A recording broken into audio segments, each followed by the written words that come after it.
Fusões, aquisições, aliás, expansões de uma forma geral. Esse é o assunto de hoje no Café.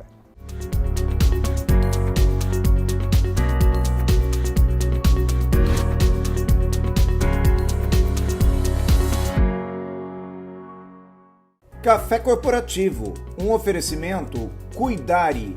Cuidamos de pessoas especiais sem perder a essência humana. Instituto de Neurociências de Jundiaí, onde o melhor da medicina se conecta com o autodesenvolvimento. Café Corporativo, hoje com o Michael Inácio. Michael, que eu conheço faz pouquinho tempo também, né? Aliás, todo mundo que vem aqui é meu amigo, né, Michael? Tá ficando... A sua rede de relacionamento tá sendo bem explorada, né, Gnaldo? Fazer o quê, né? Tem muitos amigos, né, Michael? Que bom. Michael, que eu tive a oportunidade de conhecer há algum tempo atrás em Campinas, em função de alguns negócios que a gente começou a fazer juntos, né? Seja bem-vindo aqui. Obrigado, ao Gnaldo. Café Corporativo. Obrigado pelo convite, obrigado pela oportunidade. Vamos esclarecer aí todas as dúvidas possíveis aí para nossa audiência. Vamos ver o que a audiência pergunta também, né? Olha lá. Michael Inácio, que é sócio-diretor da Propul Expansão de Negócios e é especialista em expansão. Quando se fala em expansão de negócios, nós estamos falando de uma gama de possibilidades, né? Inúmeras, né? Você pode fazer uma expansão da empresa pelas suas próprias forças ou através de junção de forças, é isso mesmo? Exato. O importante é não confundir crescimento com expansão. Quando a gente fala em crescimento, a gente está falando em aumento de faturamento, aumento de receita, aumento de lucratividade. Expandir não significa que ele vá crescer faturamento ou que vai crescer margem de lucro. Essa é a expectativa, mas há uma série de possibilidades para a gente expandir. Eu posso fazer uma coisa sem a outra, por exemplo? Pode. E na grande realidade, às vezes, o grande mito que existe, eu acho que talvez seja essa a palavra, é justamente isso. O empresário, às vezes, ele acredita que expandindo, ele vai aumentar a lucratividade, quando às vezes pode ser um tiro no pé. Por isso que é importantíssimo responder algumas perguntas antes de tomar a decisão de qual é o melhor modelo de expansão. Então vamos começar primeiro falando sobre modelos de expansão. Como que um empresário, como que uma empresa pode expandir? Fala um pouquinho pra gente. Legal. A empresa pode expandir pelo modelo de rede, que a gente vê isso muito no segmento de materiais de construção, por exemplo. Eu tenho um material de construção muito famoso numa determinada região, vem uma rede e incorpora aquela nova loja, e aí ele ganha poder de negociação com fornecedores, com bancos, maquininhas de cartão de crédito, etc. Existe farmácia também farmácia, faz isso, né? É uma boa rede de lojas de baterias, normalmente tem esse expande através Coloca desse uma modelo. bandeira. Exato. Temos também a questão das franquias, que é o que talvez seja aí o mais conhecido. Então, você tem um modelo de negócio já validado, bem orquestrado, você cresce através do modelo de franquias. Temos também a questão aí das fusões e aquisições, que é quando uma empresa compra a outra ou se fundem para poder... Se juntam para poder fazer uma marca só. Tem o IPO, que é a abertura de capital em bolsa, que hoje no Brasil o Brasil tem se tornado um dos maiores produtores de expansão através do mercado de bolsa. Que é quando o dinheiro entra na empresa e a própria empresa ela cresce através desse capital que ela trouxe de fora, é isso? Implementa um modelo de governança, né, que é um modelo de administração muito bem elaborado, com definições muito claras do que precisa ser feito. Regras bem definidas. Né? Um modelo de gestão muito bem aplicado, e aí eu abro o capital em bolsa e qualquer um de nós pode comprar as ações. E aí normalmente ou é um fundo, ou é alguma coisa, um venture capital, alguma coisa nesse sentido, que acabam investindo nessas empresas. Fala um pouquinho para mim sobre a diferença entre uma rede e uma franquia. Por exemplo, imagina que eu tenho aqui um negócio, eu tenho um varejo, não importa do que. Qual é a diferença entre eu me tornar um franqueador ou eu trabalhar com rede? Legal. Normalmente o franqueador, você monta um negócio, aquele negócio responde a 5 perguntinhas básicas, tem mercado, dá lucro, ele é replicável, o empresário tem a capacidade de ensinar tudo aquilo que ele fez e ele também está disposto a isso porque ele é o dono daquela franquia. Então ele vai ter que passar todo o know-how. E aí você vem faz uma aquisição desse modelo dessa franquia, eu pago para poder usar aquele know-how. Você paga uma taxa, né, que a gente chama de taxa de franquia, e você tem o direito de usufruir daquele local, daquele estabelecimento por até 5 anos. É o que a lei hoje pré-determina.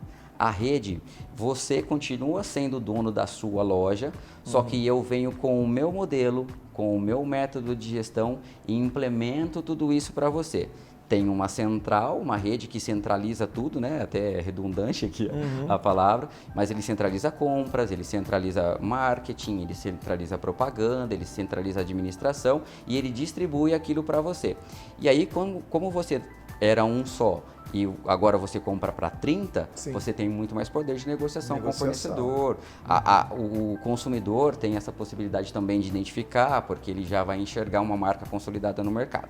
Essa é a diferença. São modelos próximos, porém dá uma diferença na autonomia do empresário, é isso? Autonomia, contrato, tudo.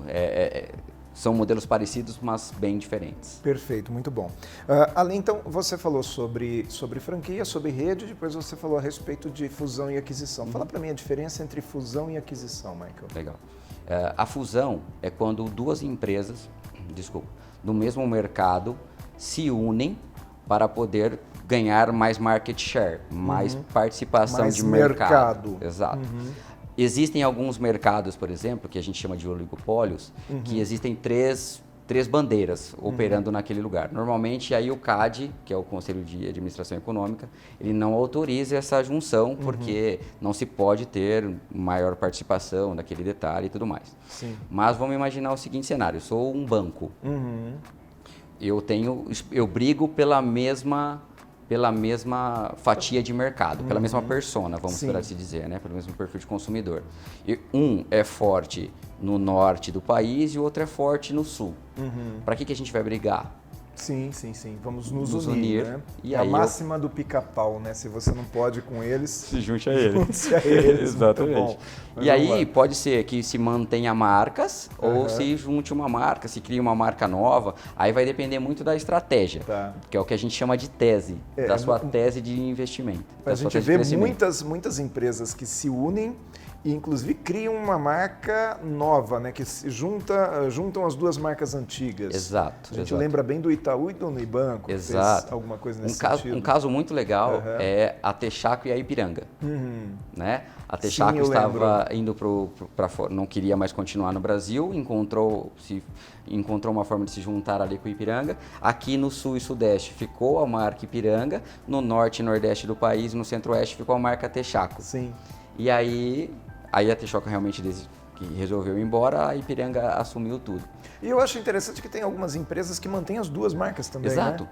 Eu já vi muito acontecer isso. Uma rede, por exemplo, no mundo de franquias, eu vim da área de educação e eu lembro que naquela área que eu trabalhava, era muito comum uma rede comprar a outra, mas manter a marca, ou seja, é como se você tivesse as duas empresas funcionando no mesmo mercado, até concorrendo entre elas, porém para públicos pouco que divididos. Personas diferentes, né? Sim. E porque assim, não tem porquê, o esforço é muito grande. Então, a estratégia de fusão, ela funciona para poder consolidar ali o seu mercado e você fincar a sua bandeira. Então vamos lá. Então isso que nós estamos falando é uma fusão, Isso correto? é uma fusão. Uma fusão, duas empresas que se juntam. Exato. A aquisição é quando uma empresa compra outra. Exato. Então, você tem uma empresa, por exemplo, você é uma indústria. E aí você tem ali uma placa específica que só você faz e você não quer terceirizar aquilo. E aí, dentro dessa placa, vai um componente que você quer ter domínio sobre aquilo. Eu vou e compro a sua fábrica de componentes, faço uma aquisição da sua fábrica para ter controle dessa produção. Sim. E aí eu ganho diferencial competitivo, eu ganho possibilidades de alavancagem de mercado, eu ganho uma série de possibilidades com isso. Porque se eu fosse criar isso do zero, me custaria sangue, suor, lágrimas e gordura. Então não tem porquê. Significa que eu posso fazer então uma aquisição e não ganhar market share nenhum? Pode. Eu só ganhei, enfim, uma autonomia. Né? Exato. E também eu impeço que esse fornecedor forneça para um concorrente. Exatamente. Então, tudo vai depender da sua estratégia. Né? E impeço que o concorrente faça isso também e me deixe sem fornecedor. Exato. Faz sentido o que eu estou falando? Exatamente. Quer então, dizer, eu mantenho o controle da produção. Quem faz muito bem isso é a Apple. a Apple, né? Perfeito, perfeito. Ela domina os fornecedores. Ela gosta muito do controle de ponta a ponta. É lógico que quando a gente fala de um cenário de uma hiper mega blaster power empresa dessa, para o nosso mundo aqui, né, mais middle market, né, mais pequenas e médias empresas, não, pô, mas é a Apple, será que a minha empresa conseguiria fazer isso? Sim, é uma estratégia que as pequenas e médias empresas têm usado muito para poder expandir. Nós estamos falando de grandes empresas, né? Talvez não se aplique às pequenas empresas. Sim, para você ter uma ideia hoje, aqui no Brasil, isso é um dado estatístico, tá? 90% das empresas, elas têm características familiares. Sim. Então, o meu pai foi lá, montou uma empresa, está na segunda sucessão e o filho hoje está tocando. A terceira sucessão não quer assumir o negócio. E o que você faz com esse legado? Pois é. Você joga fora, né? Ou vende. 72% desses 90% estão nesse cenário. Muito bom. De não ter uma sucessão. O que vai acontecer? Vai acabar com o legado da empresa? Acabar com os colaboradores? Não deixa de ser uma maneira de manter o mercado. Exato. O que acontece é o seguinte, e agora isso era na década de 80, 90, isso aconteceu muito nos Estados Unidos. E o Brasil está começando a enxergar isso agora. Está chegando nas pequenas e médias empresas. Por quê? No Brasil, as grandes corporações ainda são uma fatia muito pequena do mercado. E hoje, muitas grandes empresas dependem das pequenas e médias. Sim. Vamos falar de pequenas empresas, mas vamos falar no segundo bloco. A gente vai fazer um intervalinho. No retorno, a gente fala um pouquinho mais com o Michael aqui a respeito de pequenas e médias empresas. Até daqui a pouco.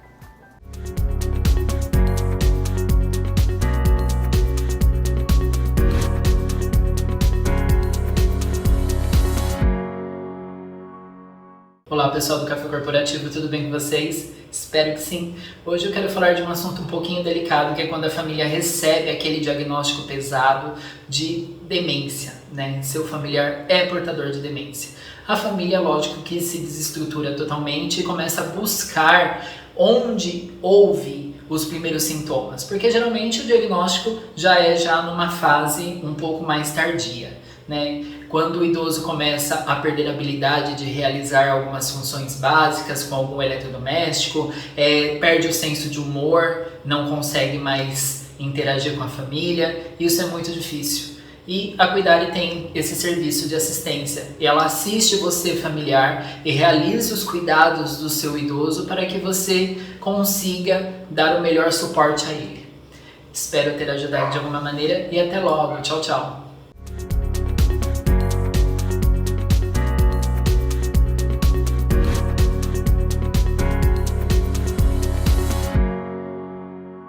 Segundo bloco aqui do Café Corporativo com o Michael Inácio. Michael que veio falar a respeito de expansão de empresas, né, Michael? E a gente estava falando aqui no finalzinho do primeiro bloco a respeito de pequenas e médias empresas, né? Quando se fala em pequenas e médias empresas, muitas vezes elas pensam muito mais na sua permanência no mercado do que numa eventual expansão. Mas, de uma certa maneira, a pequena empresa ela também precisa expandir negócios? Sim. É físico, né? Quando uma planta ela não está crescendo, ela está o quê? Ela vai morrer, né? Porque alguém vai crescer perto dela, o mercado muda, não é verdade? Exato. Eu percebo que no passado, vamos pensar em 3 décadas atrás, era muito comum as empresas permanecerem 30, 50, 60 anos ali no mesmo lugar, fazendo a mesma coisa com o mesmo público. Hoje não, né? Porque os hábitos das gerações vão mudando, né? Faz sentido? Total. Hoje nós temos 4 gerações economicamente ativas no mercado, né, Aguinaldo? E hoje lidar com elas está sendo um desafio para as empresas. Porque elas são muito diferentes. Completamente. Você pega os hábitos dos baby boomers para a geração Z. E aí toda hora lança uma rede social nova, toda hora surge uma nova forma de comunicação e você precisa se atualizar a isso. E quem não se comunica, já diria nosso querido Chacrinha, se estrumbica, né? E como é que faz então para essa empresa de pequeno porte crescer? Como que ela pode investir nesse crescimento? Primeiro ela precisa definir com um objetivo. Tudo parte daí. Depois, procura uma empresa que tenha competência para poder auxiliar ela nesse próximo passo, né? É importantíssimo uma assessoria, importantíssimo que ele venha buscar conhecimento, que ele capacite a equipe deles, porque hoje a gente encontra muita essa discrepância no mercado. O dono completamente atualizado e a equipe com um gap absurdo. Aí as coisas não vão fechar. Então, o pequeno e o médio empresário, eles precisam se atualizar. Mas você sabe que eu percebo também que muitas vezes o próprio empresário já não se atualiza? E lamentavelmente, porque eu percebo que o pequeno empresário, quando ele está bem, ele não estuda porque ele acha que ele já sabe tudo, porque ele se sente meio que um super-herói, sabe? A família fica falando, nossa, você é muito bom, sempre acredita o tio rico, né? Sempre acredita em você, aonde você põe a mão vira ouro, aí ele se sente fabuloso. E quando ele está mal, ele não tem dinheiro. Quer dizer, o melhor momento para estudar é quando ele está num momento bom, né? Ou então acontece algo completamente aí ele vai pela ruptivo, como aconteceu agora, né? Então, nós vivemos aí eu não gosto muito de ficar falando da pandemia, mas foram 716 mil empresas fechadas. E por que elas fecharam? Pois é. Né? Porque ela, na maioria das vezes, é engessada, né? Porque as crises vêm para antecipar tendências. Exatamente. Né? Então, muitas empresas que já tinham uma tendência forte, já estavam pensando lá no futuro, elas sentiram menos os efeitos. E aí, hoje, eles expandiram sem querer. Porque o cara do lado fechou. E aí, como é que eu faço? Eu preciso ganhar esse mercado. O que eu vou fazer? O mercado está ali, né? Está ali. Só que aí veio por demanda reprimida ou porque não tinham de onde comprar. E muitas vezes você fica despreparado para atender, né? Sim, sim. E aí você precisa ter essa ideia de expansão. E a expansão, às vezes, ela não significa ser territorial. Eu posso expandir equipe, eu posso expandir linha de produtos, eu posso ter uma série de estratégias de expansão que não só a expansão de estrutura física, né? de território. Vender para outros estados, exato. Né? Eu posso vender outros produtos para a minha própria praça. Para a sua própria base, para o seu próprio local. Então, a expansão ela é bem complexa. Por isso que é importante você entender qual o seu melhor modelo de expansão. Isso é primordial, fundamental. Muito bom. Voltando a falar então a respeito da quinta modalidade de crescimento que você havia citado no início, que é quando a empresa recebe capital externo, né? Sim. Um investidor, vamos dizer assim. Esse investidor ele vem para se tornar sócio da empresa ou para colocar no mercado, é isso? Aí a gente pode dividir isso em duas situações. O capital de terceiro ou ser listado em bolsa, que é o capital aberto, né? O capital de terceiro é quando o seu sócio, você busca um sócio no mercado, ele vem e bota grana. E aí ele pode ser estratégico ou apenas um investidor, que é o que a gente chama de smart money. Se alguém aqui já assistiu o Shark Tank, já ouviu muito essa frase. Está na moda. Está na moda. Então, é o cara que chega, por exemplo, na sua empresa, além do dinheiro, ele bota a imagem, a autoridade dele ali, com 3 telefonemas ele resolve a tua vida. Sim. E é verdade. Sim. Né? Então, essa é o capital externo. E aí eu tenho também o listado em bolsa, que aí eu não sei quem é o meu sócio. Ou seja, quem resolveu comprar aquela ação que eu não sei nem quem é, né? Não sabe nem quem é. Aí você tem um conselho de administração, por isso que você precisa implementar um modelo de governança muito forte para ter um conselho, para ter ali aquelas apresentações, e esse cara vai te representar. Tá. Então é bem complexo, um modelo que está crescendo muito no Brasil, mas ainda bem complexo e até precisaria de uns 2 programas para a gente explicar como funciona tudo. Bom, mas de qualquer forma, a melhor maneira para que uma empresa cresça depende muito do perfil dessa empresa. Faz sentido isso? Total. E cada uma tem a sua peculiaridade. Às vezes o que deu certo pro fulano não vai dar certo pro cicrano. Sim, muito bom. Michael, então se eu tenho vontade de crescer independente do meu tamanho, qual seria o primeiro passo? Entender o seu modelo de negócio. Tá. O que eu faço bem, o que realmente eu tenho ali, que é o meu diferencial. E aí, se isso é possível ser replicado, escolhemos um modelo de negócio diferente, um modelo de expansão diferente. Se aquilo realmente é ali e o meu público está ali, eu penso em outra estratégia de aumento de captação de clientes, de atração de clientes. Então, entender o modelo de negócio e o que o empreendedor está disposto é primordial nesse momento. E saber também se eu quero replicar aquele meu know-how ou se eu quero permanecer com ele sob meu domínio. Sob meu domínio, exatamente. Isso faz a diferença. Total. É onde uma assessoria poderia te ajudar. Exato. Muito bom, Michael. Eu vou pedir para você ficar mais um pouquinho aí, a gente vai fazer um outro intervalo agora e nós voltamos no terceiro bloco aqui para finalizar esse assunto. Vamos conhecer então o trabalho do Dr. Robson Lázaro aqui com o Instituto de Neurociências de Jundiaí. Até daqui a pouco.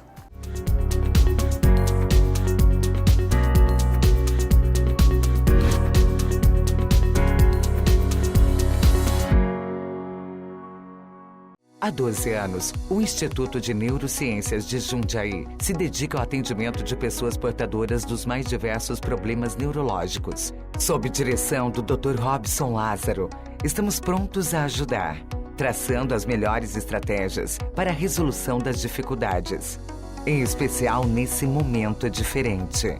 Se você vivencia alguma situação como essa, entre em contato conosco e agende a sua consulta. Fone 11 9 10 18 5744. Instituto de Neurociências de Jundiaí, onde o melhor da medicina se conecta com o autodesenvolvimento.